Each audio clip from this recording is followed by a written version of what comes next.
রাজ্যপালের ভাষণ ছাড়াই বাজেট অধিবেশন শুরুর ইঙ্গিত দিলেন বিধানসভার অধ্যক্ষ বিমান বন্দ্যোপাধ্যায়। 5 ফেব্রুয়ারি থেকে বাজেট অধিবেশন শুরু হওয়ার কথা রয়েছে রাজ্য বিধানসভায়। টেলিফোন লাইনে রয়েছেন বিপ্লব চক্রবর্তী। বিপ্লব, রাজ্যপালের ভাষণ ছাড়াই যা প্রথার বিরুদ্ধে কিভাবে সম্ভব, কি জানা যাচ্ছে? দেখো, 5ই জানুয়ারি ফেব্রুয়ারি থেকে যে বাজেট অধিবেশন শুরু হবে, মূলত বাজেট অধিবেশন যে শুরু হবে সেটা এবার রাজ্যপালের ভাষণ ছাড়াই অধিবেশন শুরু হবে এমন একটি ইঙ্গিত মিলছে।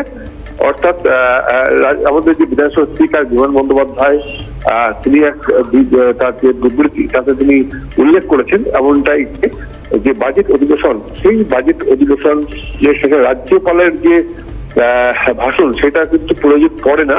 অর্থাৎ এক্ষেত্রে কিন্তু অন্যান্য রাজ্যও কিন্তু একই রকম হয়েছে। তিনি লোকসভার উদাহরণ দিয়েছেন যে লোকসভার ক্ষেত্রেও কিন্তু একই রকম ভাবে যে রাষ্ট্রপতির যে ভাষণ সেই ভাষণ ছাড়া কিন্তু লোকসভার যে অধিবেশন সেটা হয়েছে এর আগে, সেই উদাহরণ দিয়েছেন কিন্তু আমাদের স্পিকার।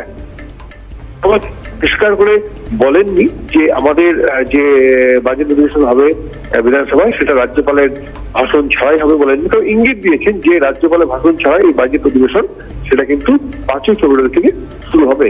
তোমাকে একথা বলে রাখি, দেখো যে আগে আমরা দেখেছি যে রাজ্যপালের ভাষণ, সেই ভাষণ যে বাজেট অধিবেশন শুরু হয়েছিল এবং রাজ্যপালের ভাষণের উপর কিন্তু বিতর্ক তৈরি হয়েছিল। রাজ্যপাল সাধারণত কি হয়, রাজ্যের যে লেখা সেই রাজ্যের লেখা ভাষণে পাঠ করেন রাজ্যপাল এবং সেই পাঠকে কেন্দ্র করে বিতর্ক তৈরি হয় এবং রাজ্যপাল রাজ্যের লেখা পাঠ করবেন কি করবেন না, বা তিনি পুরো ভাষণটাই পাঠ করবেন কিনা রাজ্যের লেখা, সেটা নিয়েও কিন্তু একটা বিতর্ক হয়েছিল। বিশেষ করে যখন জগদীপ ধনখড় রাজ্যপাল ছিলেন তখন কিন্তু এই বিতর্ক কিন্তু বেশ মাথা জানা দিয়েছিল এবং এটাকে কেন্দ্র করে রীতিমতো সরগরম হয়েছিল। তবে অধ্যক্ষ বিমান বন্দ্যোপাধ্যায় কি জানিয়েছেন একবার শোনাই। এই ব্যাপারে আমি এখন কোনো মন্তব্য করব না। আমাদের অল পার্টি মিটিং আমি কনভেন করে দিয়েছি, সেই সঙ্গে সঙ্গে বিজনেস অ্যাডভাইজারি কমিটির মিটিংও হবে, সেখানে আপনারা জানতে পারবেন।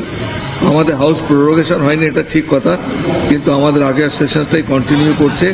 সে কন্টিনিউশনে আমরা যা করার আমাদের প্রোগ্রাম আমরা অলরেডি তৈরি করে ফেলেছি মোটামুটি একটা, সেটা আমি আমাদের যেদিন বিজনেস অ্যাডভাইজারি কমিটির মিটিং হবে, অল পার্টি মিটিং হবে, সবাই। বিপ্লব চক্রবর্তী ছিলেন আমাদের সঙ্গে। বিপ্লবকে ধন্যবাদ জানাই আপাতভাবে।